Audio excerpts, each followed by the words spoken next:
Gusto niyo ba ng ekstrang pagkakakitaan? Walang puhunan at nasa bahay ka lang. Tara, panoorin niyo ako.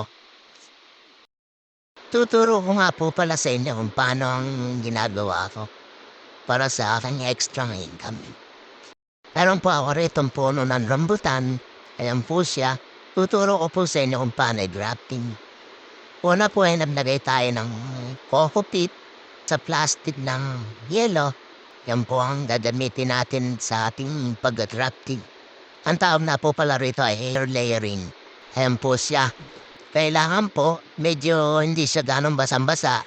Pipudayin po natin siya ng konti para hindi siya tumutulo.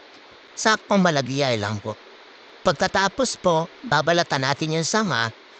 Kung ano po yung laki ng sanga, ganon din po kalaki ang gagawin yung balat. Kailangan po kakayasin natin itong mabuti hanggat sa mawala yung madulas na parte ng balat. Ganyan po katad po ng ginagawa ko. At kapag naman po nayari nyo ng balatan, pwede nyo na po mailagay ang ating coco pit.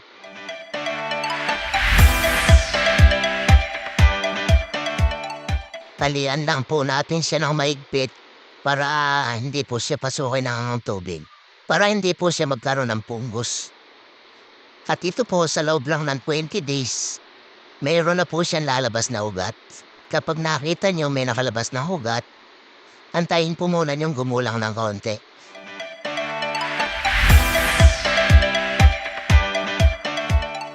Actually, pinipitas ko po yan, pinuputol ko po yan mga sambuan bago ko siya ilipat sa black bag.